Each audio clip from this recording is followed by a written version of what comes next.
The space station Harmony orbited Earth like a gleaming diamond against the black velvet of space. Zara watched from the observation deck, her violet skin reflecting the distant starlight. She had traveled across 3 galaxies to reach this place, the home of the humans, the newest and most unexpected power in the galactic community. Humans had burst onto the interstellar scene barely 50 years ago. Their technology was primitive by most standards, but they made up for it with creativity and determination. While other species took centuries to advance, humans seemed to leap forward in mere decades. They were respected and feared in equal measure.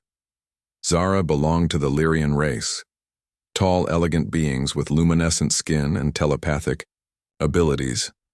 Once they had been powerful rulers of their sector, but war and disease had decimated their numbers.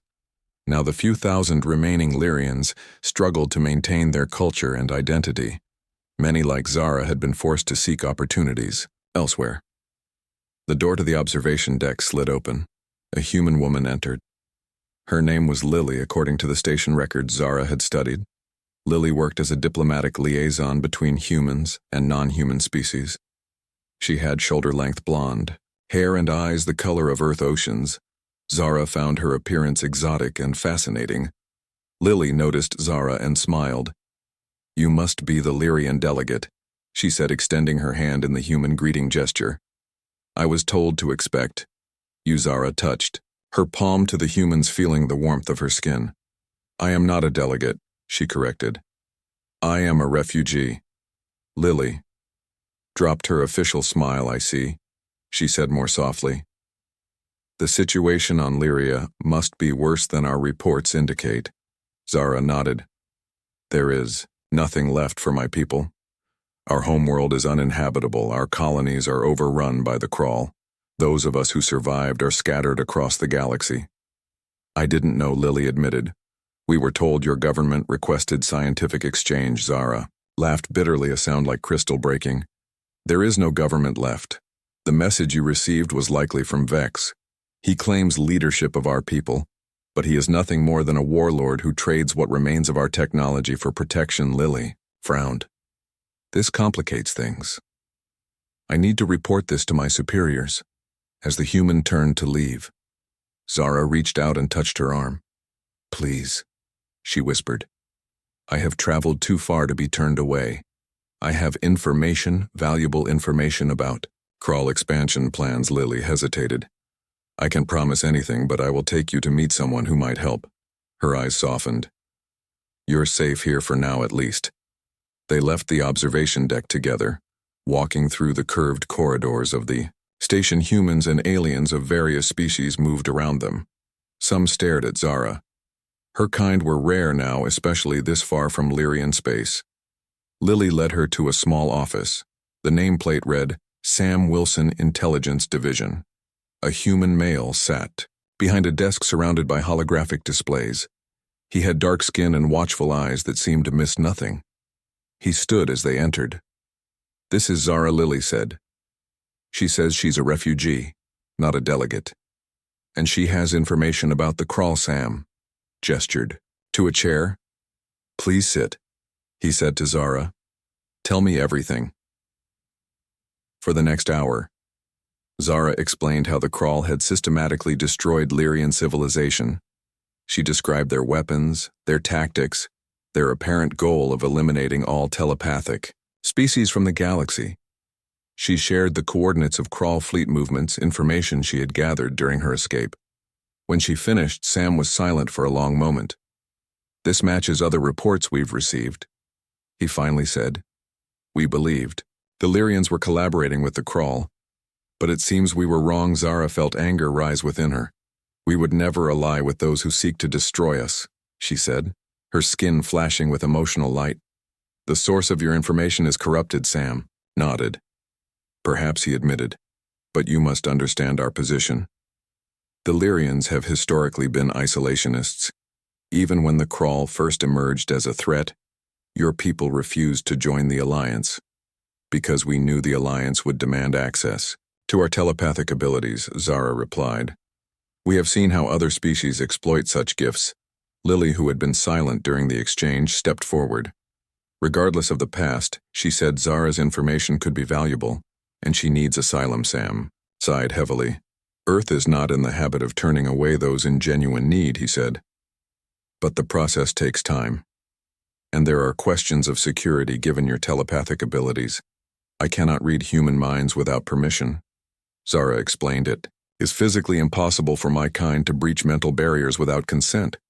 Sam seemed surprised by this information. That isn't in our files on Lyrians. Many things about my people are not in your files, Zara replied. We have guarded our secrets. For millennia, it is part of what made us targets. Very well, Sam said. I will arrange temporary quarters for you while your case is reviewed. He turned to Lily. Can you help her get settled? Lily nodded as they left the office. She spoke quietly to Zara. You did well in there. Sam isn't easily impressed. Zara felt relief wash over her. I told only truth, she said. Why would I lie when my life is in your hands? The quarters assigned to Zara were small but comfortable. A sleeping platform, a food synthesizer, a cleaning chamber, and a window that looked out into space. It was more luxury than she had experienced since fleeing. Lyria. Lily helped her understand the human systems, showing her how to operate the synthesizer and adjust the environmental controls. The technology was simple, almost crude compared to Lyrian standards, but it functioned well enough. Will I be permitted to stay? Zara asked when they had finished. Lily sat on the edge of the sleeping platform. I believe so, she said. Your information about the crawl aligns with reports from other sectors, and Sam seemed convinced of your sincerity. Zara sat beside her. You are kind, she said. I did not expect such treatment from humans. We were taught that your species was volatile. Dangerous. Lily laughed softly. We can be, she admitted, but we're also curious and adaptable. Those traits have served us well in space. They talked for hours. Zara sharing stories of Lyrian culture, the crystal cities, the psychic bonds between family members, the art, forms that required telepathic connection to fully appreciate. Lily described Earth, its diverse landscapes and cultures, its tumultuous history, its rapid technological development. When Lily finally stood to leave, Zara felt a strange reluctance to see her go. Will you return, she asked. Of course, Lily promised. You're my assignment now, she smiled, and I have 1,000 questions about Lyria. After Lily left, Zara stood at the window watching Earth rotate slowly below. The blue planet seemed to pulse, with life and possibility. For the first time since the fall of her homeworld, Zara felt something like hope over the following weeks. Zara met with various human officials. She underwent medical examinations, security screenings, cultural orientation. She shared everything she knew about the crawl, their weaknesses, their patterns of attack. She was introduced to other refugees, some from worlds she had never heard of. All had stories similar to hers. Lily remained her constant companion, guiding her through the complexities of human bureaucracy, answering her questions, teaching her Earth customs. They developed a friendship that surprised them both. One evening, as they shared a meal in Zara's quarters, Lily received an urgent message. She read, at her expression growing serious. What is it? Zara asked. The crawl. She said they attacked a human outpost near the Centauri system. 300 dead. Zara felt cold fear settle in her stomach. They are expanding faster than I predicted, she said. They must have developed new drive technology. Lily nodded.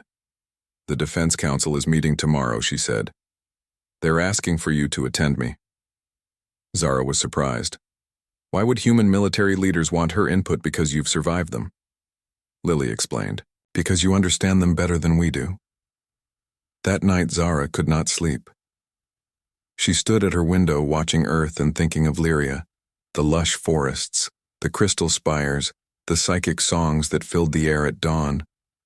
All gone now. There was nothing left but memories and a handful of survivors scattered across the stars. She would help these humans. She decided. She would give them every advantage against the crawl. Perhaps in doing so she would honor the memory of her people, and perhaps she would find a new home here among the stars with friends like Lily, who saw her not as an alien refugee, but as a person worth knowing. As dawn broke over Earth, Zara felt a new determination fill her. Whatever came next, she would face it with courage. She was Lyrian. The last of her kind perhaps, but still Lyrian, and she would not let the crawl destroy another world. The Defense Council chamber was imposing, a circular room with tiered seating and a central holographic display. Zara stood beside Lily, trying to appear confident despite her nervousness. 12 humans in military uniforms sat in the highest tier. Their expressions were grim. Admiral Grace Porter, the head of Earth Defense Force, spoke first. Zara of Lyria, thank you for coming. She was an older woman with silver hair and sharp eyes that seemed to evaluate everything. We need your insights on Krell tactical patterns. Zara stepped forward. The attack on your Centauri outpost follows their standard procedure, she explained. They target communication centers first, then power systems. Their goal is to isolate before overwhelming. She gestured to the holographic display which showed the destroyed outpost. If I may, she asked. The Admiral nodded, and Zara manipulated the controls, bringing up a tactical map. Based on this attack pattern, I believe they will strike here next. She highlighted a small research station orbiting a gas giant. They seek to cut off your supply lines and gathering intelligence before a larger assault. The council members exchanged glances. One leaned forward. How can we defend against them? Zara took a deep breath. The Krall have one significant weakness. Their ships use a unique radiation signature for communication. If you can disrupt this frequency, you can disorient their hive mind command structure. On my world, we developed technology that could interfere with their signals. It gave us time to evacuate before they adapted. Can you recreate this technology? Admiral Porter asked. Not alone, Zara admitted, but with help from your engineers, perhaps. The meeting continued for hours. Zara explaining everything she knew about Krall biology, their social structure, their weapons capabilities. The council asked pointed questions, some skeptical, some desperate for solutions. By the end, Zara was exhausted, but the humans seemed impressed. As they left the chamber, Lily squeezed her arm. You were amazing in there. Zara shook her head. I simply shared what I know. It may not be enough. It gives us a fighting chance, Lily said, and that's more than we had yesterday. A tall human male approached them. He wore the uniform of Earth Science Division Commander Ethan Miller. He introduced himself, extending his hand to Zara. I lead the weapons development team. We're very interested in this signal disruption technology. You mentioned. Zara touched his hand briefly, noting his firm grip and direct gaze. I will help however I can, she promised. Excellent, he said. Can you start tomorrow? The next weeks passed in a blur. Zara worked closely with human scientists, explaining the principles behind Lyrian defense technology. The humans were quick learners, adapting her ideas to their own systems. They lacked the refined materials her people had used, but compensated with innovative approaches.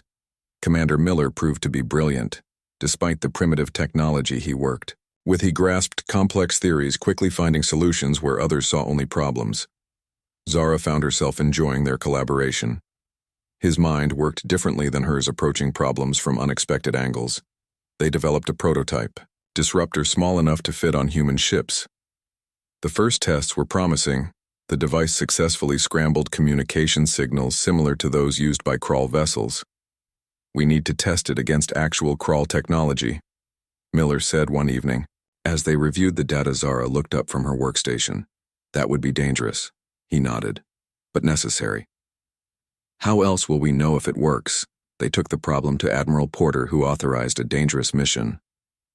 A small stealth ship would approach Krall territory, plant the disruptor, and observe the effects. Miller volunteered to lead the mission.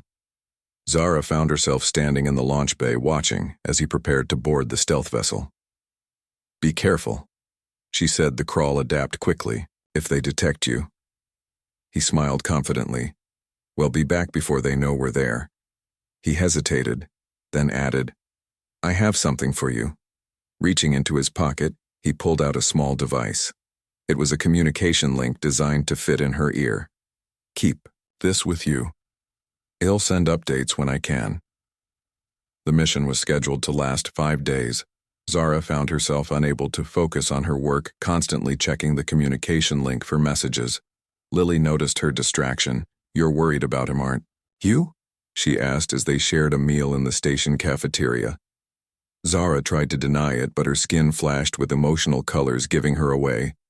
"He is a valuable scientist," she said. "His loss would set the project back." Lily smiled.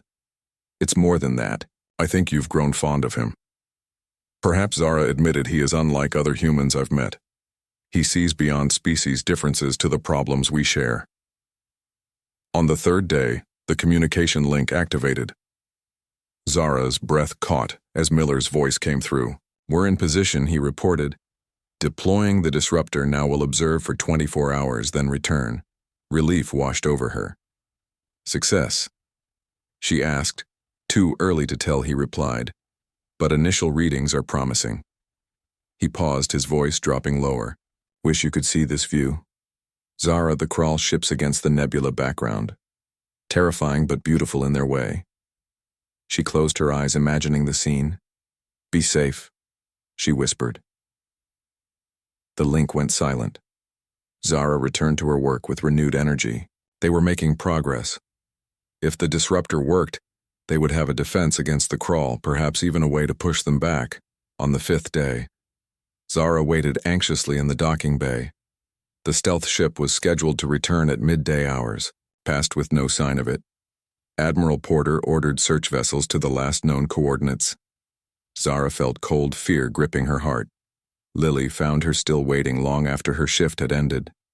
"You need rest," she urged. "I cannot." Zara replied, "The mission was my idea. If they are lost, it's not your fault," Lily said firmly. Miller knew the risks. They all did. Another day passed with no word. Zara refused to leave the command center, monitoring communications, watching the search patterns on tactical displays. Her skin had lost its luminescence, turning ashen with worry. Then finally a signal, weak and fragmented, a single escape pod transmitting emergency codes. The search vessels converged on the location, retrieving the tiny craft. When it was brought aboard, Harmony Station. Zara was waiting. The pod door opened. Miller emerged, battered, bloodied, but alive. The rest of his crew followed, equally damaged, but surviving. Zara felt such relief she could barely stand. "What happened?" Admiral Porter demanded. "The disruptor worked." Miller reported, his voice hoarse. "It disabled their communications, but they found us faster than expected. They launched some kind of organic missile. It attached to our hull, released spores that ate through the shielding. We had to abandon. Ship it not before we gathered data." He continued, pulling a data core from his pocket. "Complete scans of their response patterns, their adaptation sequence, everything we need to make the next disruptor more effective." He swayed on his feet. Exhaustion overtaking him, Zara moved forward, supporting him before he could fall. He smiled down at her. "You look terrible," he said. "You do not look much better," she replied. But her skin glowed with relieved color. Medical teams took the crew away for treatment. Zara found herself sitting in the waiting area outside the medical bay. Lily brought her food, which she barely touched. "He will recover," Lily assured her. "Human bodies are remarkably resilient." Zara nodded. "I have noticed this about your species. You bend but do not break." Hours later, a medical officer allowed her to see Miller. He lay on a treatment bed, various machines monitoring his condition. His face brightened when he saw her. "The disruptor worked," he said immediately. "Did you see the data?" Zara shook her head. "You nearly died, and your first thought is of the project." He laughed, then winced at the pain. "Good scientists have priorities." He reached for her hand. "Though I admit my priorities have become complicated lately." His touch sent warmth. Through her fingers she did not pull away. "We can improve the disruptor," she said. "Make it more effective against their adaptations." He nodded, his eyes growing heavy with medication. "I'll be back in the lab tomorrow." "You will rest," Zara insisted firmly. "The project can wait." He smiled, already drifting toward sleep. "Stay," he murmured. "Tell me about Lyria." about the crystal cities, so Zara sat beside his bed, speaking softly of her homeworld, of the forests and mountains, of festivals and traditions. She spoke until he slept, his hand still holding hers. Something had changed between them. She realized something unexpected and perhaps wonderful. Outside the medical bay, Earth turned slowly in its orbit.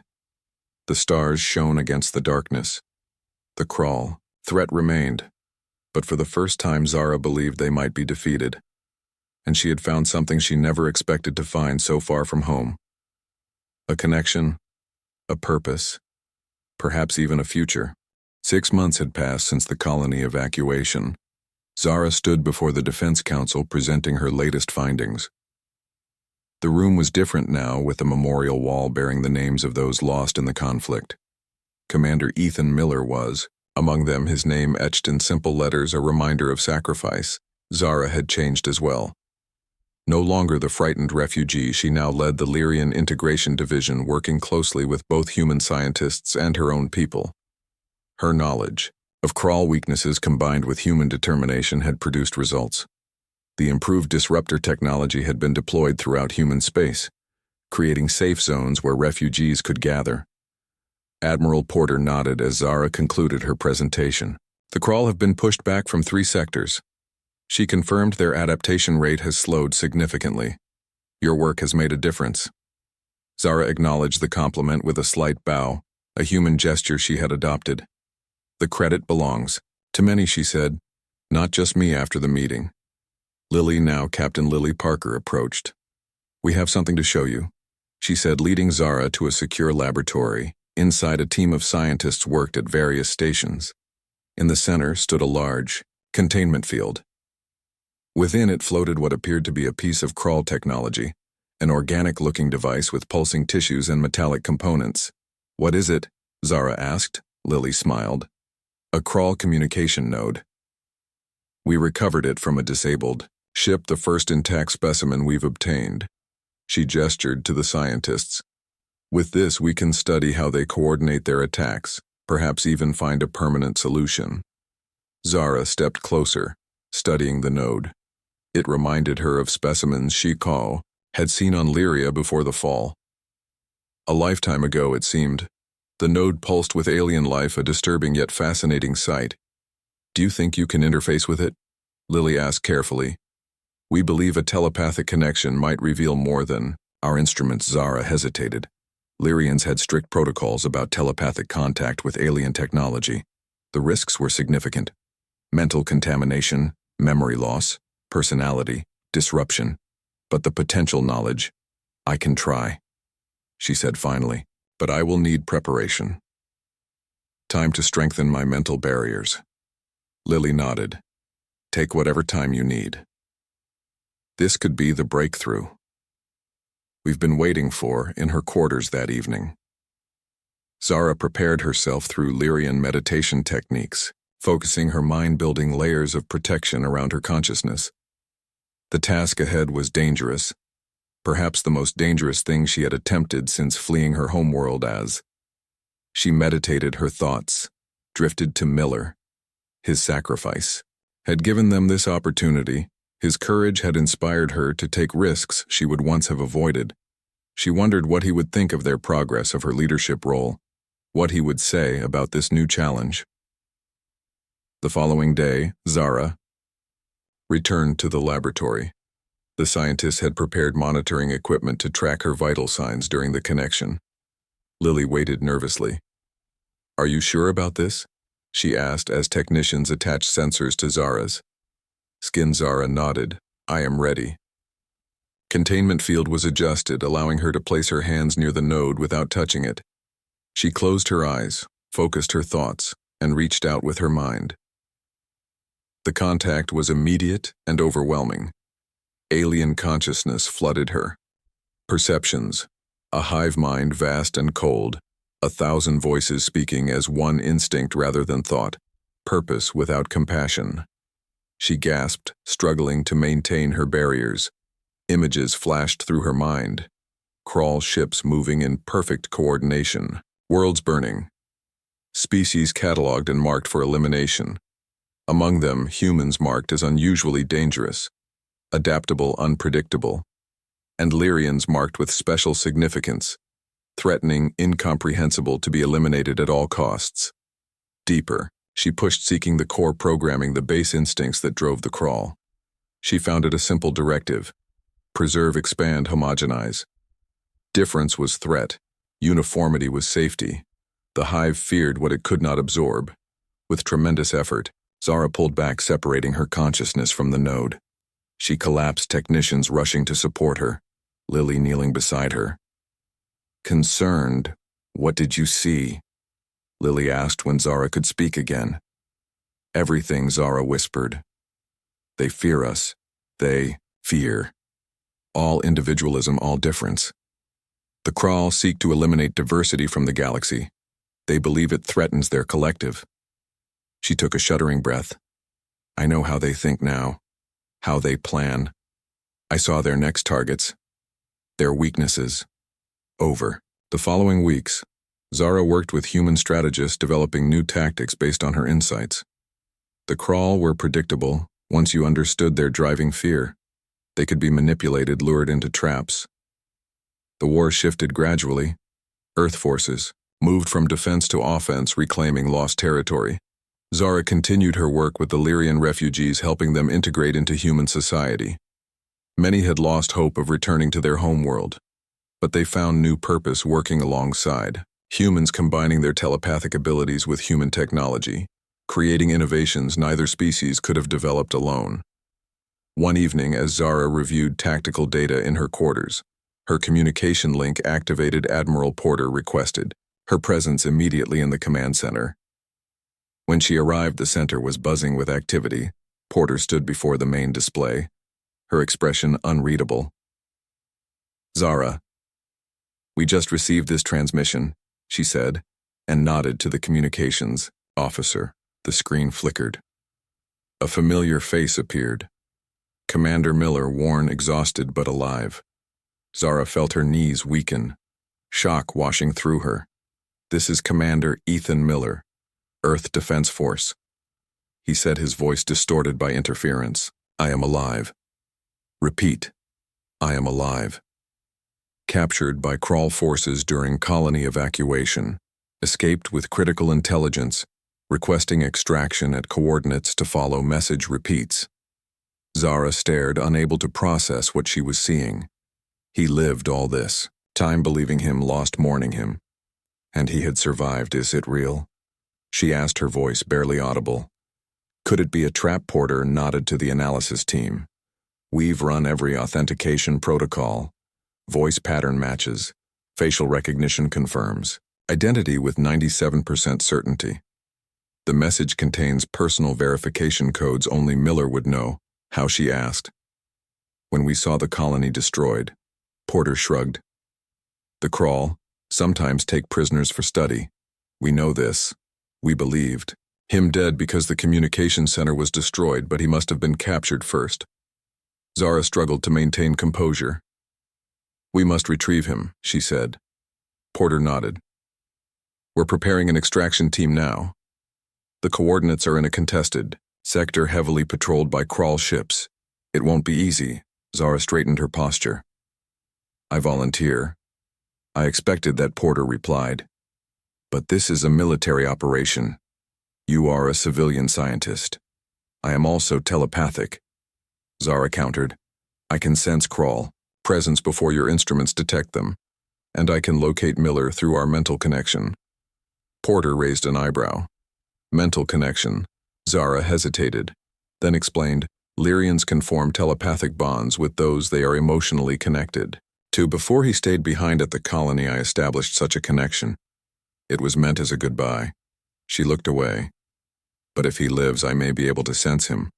Find him where your technology cannot." Porter studied her for a long moment. "Very well," she finally said. "Captain Parker will lead the extraction team. You will accompany them as an advisor only." "Understood." The extraction ship was small, designed for stealth. Lily commanded a crew of 6, all veterans of previous engagements. They traveled in silence toward the coordinates, using minimal power to avoid detection. Zara spent the journey in meditation, focusing on the faint mental link she had established with Miller. So long dormant now, she strained to sense it, to follow it like a thread. Through darkness, as they approached the coordinates, Lily turned to Zara. "Any sense of him?" Zara shook her head. "Not yet. We may be too far." They continued cautiously, entering an asteroid field, dense with mineral deposits, ideal for hiding. The ship's sensors swept the area, finding nothing. Then Zara gasped. "There," she whispered. "I feel him." She pointed toward a cluster of larger asteroids. "Third one," she said. "He is there." Lily adjusted course, approaching carefully. Their scanners detected a small, artificial structure embedded in the asteroid surface.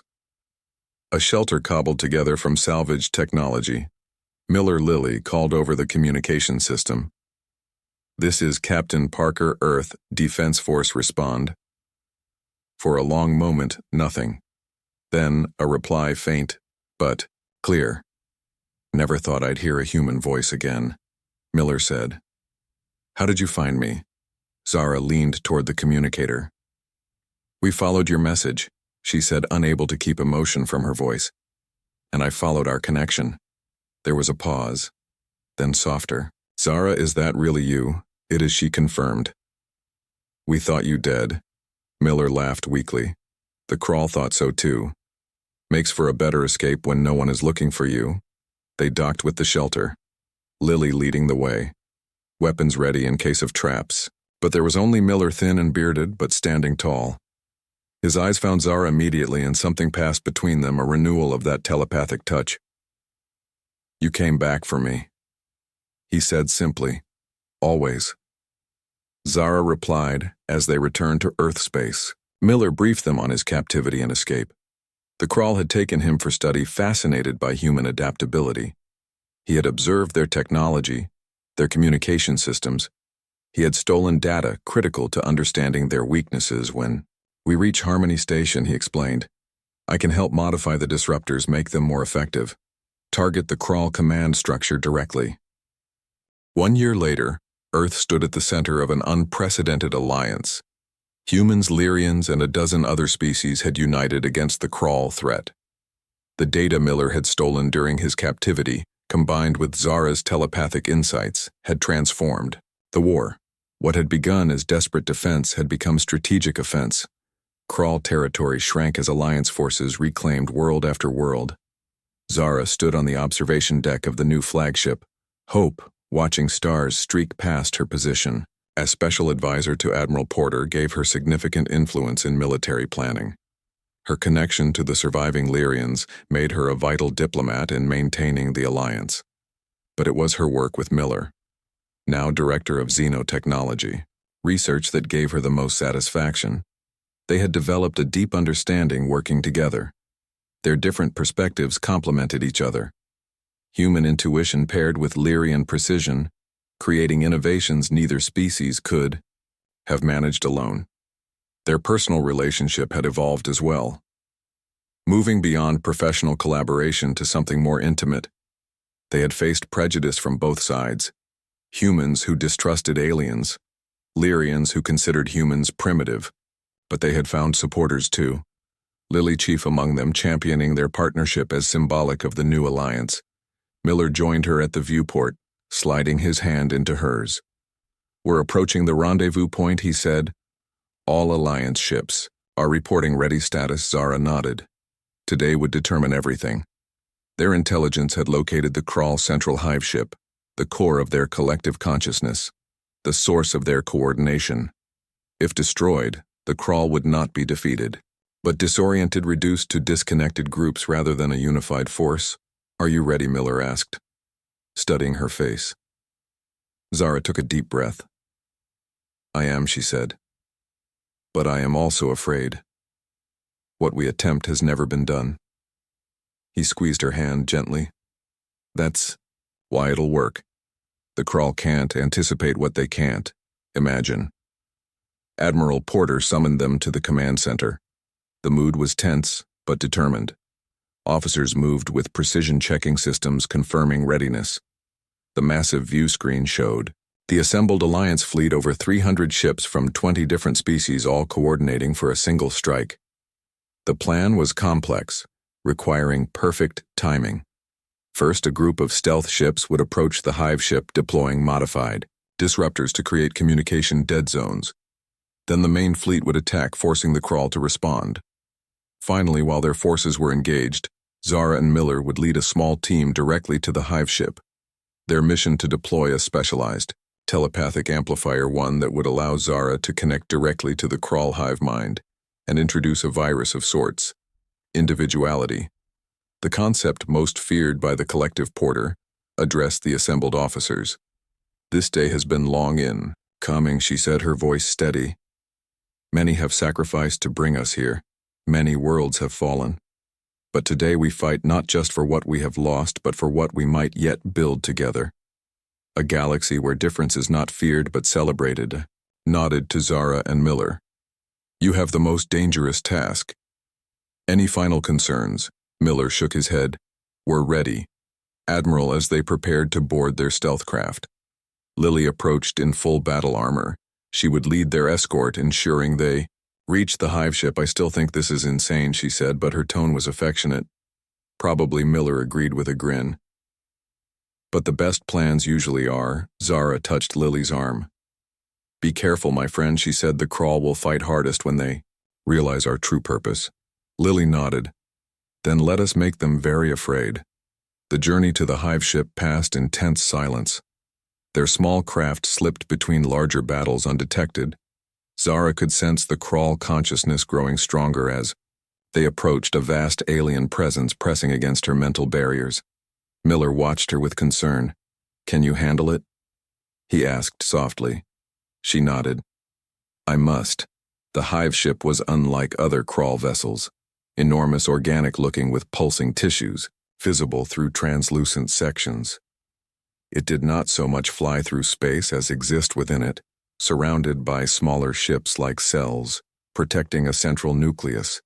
Their craft docked at a maintenance port, selected based on Miller's observations during captivity. The escort team secured their entry point, Lily leading the way, weapons ready. The interior was warm, humid, like entering a living body. Organic technology pulsed along the walls. This way, Miller whispered, consulting the schematics he'd memorized. The central chamber should be ahead. They moved cautiously, encountering few crawl. The hive ship's crew were specialized drones, different from warriors. Smaller, less aggressive, focused on maintenance and communication. They avoided the intruders, seeming confused by their presence. The central chamber doors were sealed. Lily placed explosive charges while Miller hacked the control systems. Between them, they created an entry.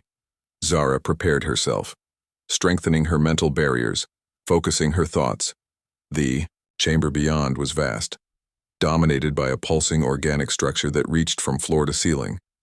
Within it floated what appeared to be a brain, massive and alien networks of tissue, connected it to the ship systems. Crawl drones moved around, attending to its needs. There, Miller pointed to a raised platform, near the central brain. Perfect placement for the amplifier. Lily and her team created a perimeter holding back the increasingly agitated drones. Miller worked quickly, setting up the amplifier, a device that would boost Zara's telepathic abilities, allowing her to reach the entire crawl consciousness at once. Are you ready? He asked when the device was prepared. Zara took his hands in hers. If I become lost in their mind, she said, you must activate the failsafe. Sever the connection. Even if it means. He shook his head. I won't lose you. She touched his face. You must promise. The mission comes first. Miller nodded reluctantly. I promise, but you'll come back. I know you will. Zara connected herself to the amplifier, electrodes on her temples, linking her mind to the device. She sat cross-legged, focusing her thoughts, preparing for the most difficult telepathic connection of her life. When she was ready, she nodded to Miller. He activated the amplifier. The connection was immediate and overwhelming. The crawl hive mind enveloped her consciousness, a million voices thinking as one, a singular purpose devoid of individuality. She struggled to maintain her sense of self against the tide of collective thought. The hive became aware of her intrusion. Pressure increased, trying to assimilate her consciousness or destroy it. Zara fought, pushing back with memories of Lyria, of Earth, of individual lives with all their beautiful complexity. She showed the hive what it feared most: difference, uniqueness. The strength that comes from diversity. Through the connection, she could sense the entire Crawl Empire ships freezing in battle as confusion spread through the collective drones, stopping, mid-motion, uncertain, without direction. For a species that had never known individuality, the concept was paralyzing. Zara pushed deeper, implanting the seed of doubt. The idea that perhaps uniformity was not strength but weakness, that adaptation required variation, that the very diversity they sought to destroy might be necessary for survival. The hive fought back. Alien emotions washed over her: fear, confusion, anger. The collective struggling to reject the foreign concepts. But Zara's connection remained, strong, bolstered by the amplifier and by something else. Something uniquely human and Lyrian. Hope in the physical world. Miller watched anxiously as Zara sat motionless, her skin cycling through colors, her expression changing rapidly. The hive ship shuddered around them, systems fluctuating. Lily and her team held position, fighting off increasingly disorganized drone attacks. How long? Miller asked, checking Zara's vital signs, which were dangerously elevated. As long as it takes. Lily replied, we hold until she finishes or until she left the alternative unspoken. Inside the hive mind, Zara felt herself weakening. The effort of maintaining her identity while connected to the collective was draining her life force. But she was succeeding. She could feel confusion spreading. The rigid structure of the hive mind developing fractures.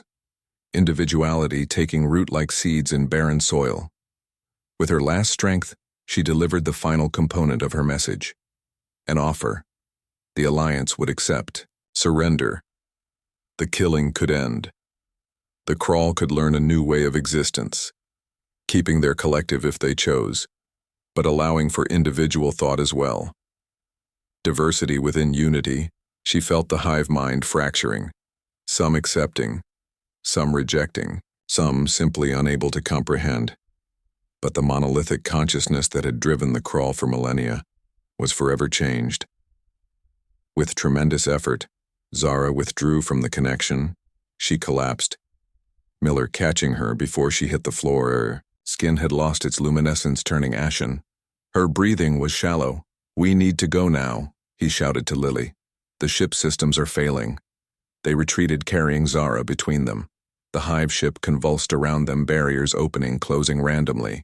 Drones wandered aimlessly, some fighting each other, some simply standing motionless, the collective in chaos. They reached their craft barely ahead of complete system failure. Lily piloted them away from the hive ship as it began to break apart, not destroyed, but transforming. The central brain separating into smaller components, each taking a portion of the consciousness across the battlefield. Crawl ships stopped fighting. Some fled. Others simply drifted. Communications intercepted by Alliance. Vessels revealed confusion. Individual Crawl experiencing independent thought for the first time, asking questions rather than following orders. 3 months passed. The improved disruptor technology had been installed on all Earth Defense Force vessels. The Crawl attacks had slowed as they struggled to adapt to the new human defenses. Zara had been officially granted asylum and assigned permanent quarters on Harmony Station. She had also been given a position in the Science Division, working directly with Commander Miller. Their relationship had evolved beyond professional collaboration. They spent off-duty hours together, Miller, teaching her Earth games like chess, Zara, sharing Lyrian meditation techniques. They found common ground in their love of science, their dedication to defeating the Crawl, and increasingly in each other. Lily teased Zara about it during their regular meals together. You light up when he's around, she observed quite literally. Zara could not deny it. Her skin glowed with heightened luminescence in Miller's presence. A Lyrian physiological response to emotional connection. It was something she could not control. What will you do about it? Lily asked. Zara sighed. What can I do? Interspecies relationships are complicated, and he has not indicated interest beyond friendship. Lily nearly choked on her drink. Are you serious? She said when she recovered. He finds excuses to be near you. He talks about you constantly. When you're in the room, he barely notices anyone else. Before Zara could respond, her communication link activated. Admiral Porter was calling an emergency meeting. All senior staff and scientific advisors were required immediately. In the council chamber, the atmosphere was tense. Admiral Porter stood before the tactical display. A large sector of space was highlighted in red. We've received disturbing news, she announced. The Crawl have changed their attack patterns. They are bypassing military targets and focusing on civilian populations. They hit 3 colony worlds in the past week. Images appeared on the screen showing devastation, burning cities, destroyed infrastructure. Thousands of refugees. Zara felt sick remembering similar scenes on Lyria. Our disruptors are still effective, Porter continued. But the Crawl are adapting faster than anticipated, and they seem to be specifically targeting worlds where Lyrian refugees have settled. All eyes turned to Zara. She felt a cold knot form in her stomach. They are hunting us, she whispered. Miller, who sat beside her, frowned. Why would they focus on Lyrians? Your people are hardly a threat. Now Zara shook her head. It is not about threat, it is about fear. The Crawl fear telepathic species. They believe we can somehow control their hive mind. She looked around the room. We cannot, but they do not know this. Do they believe killing the remaining Lyrians will make them safe? Another council member asked. Zara nodded. That would align with their thought patterns. They are not creative or innovative, but they are thorough.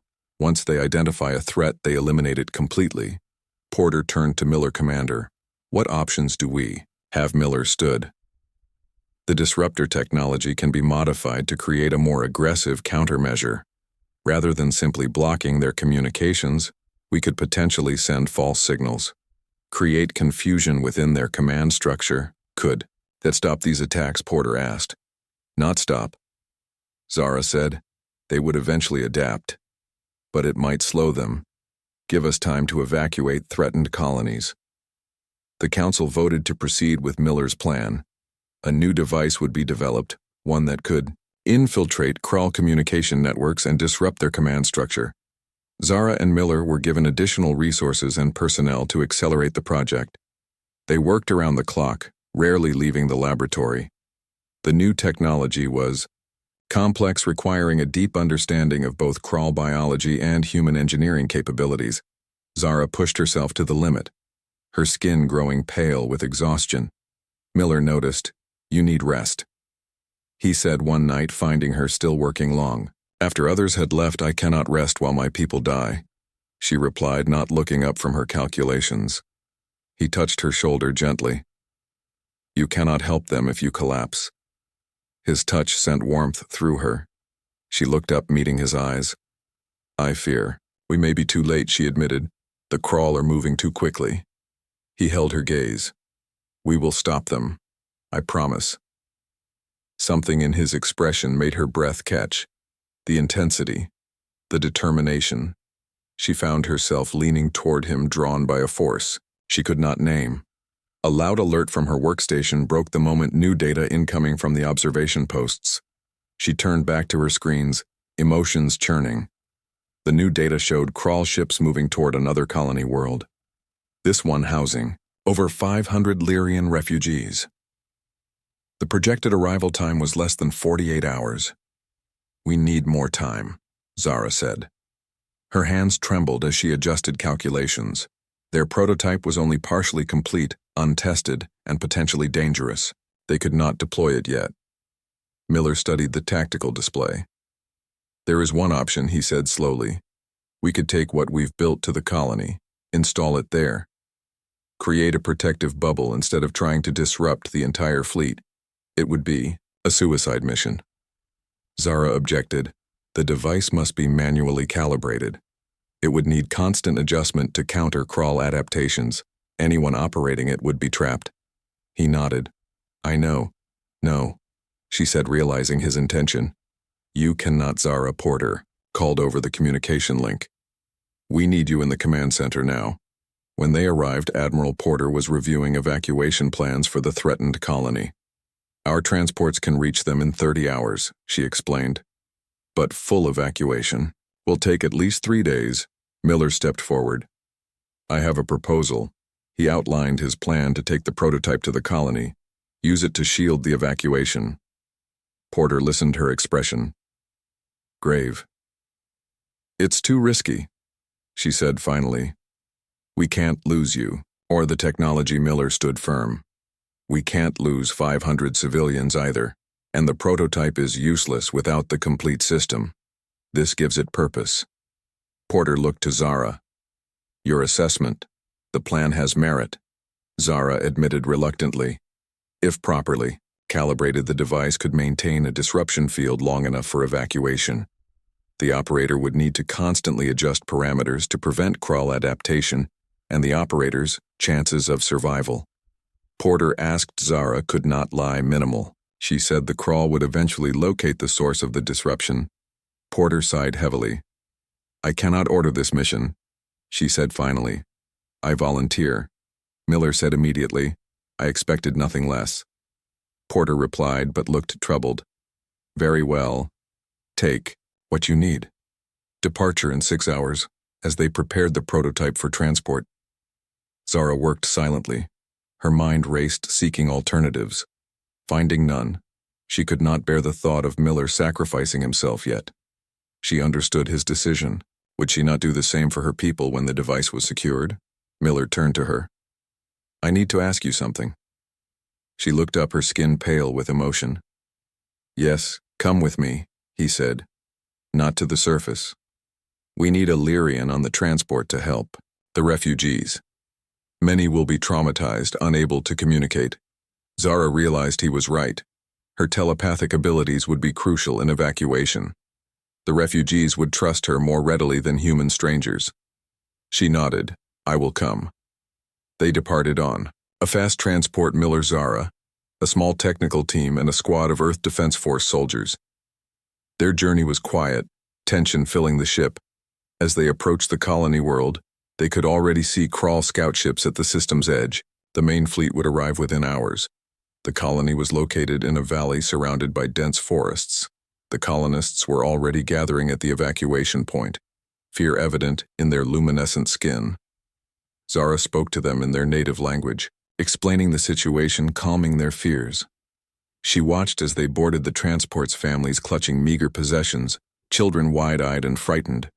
Miller supervised the installation of the prototype in the colony communications center. The building stood on a hill overlooking the valley, providing optimal broadcast range. When the system was ready, he ran final diagnostics.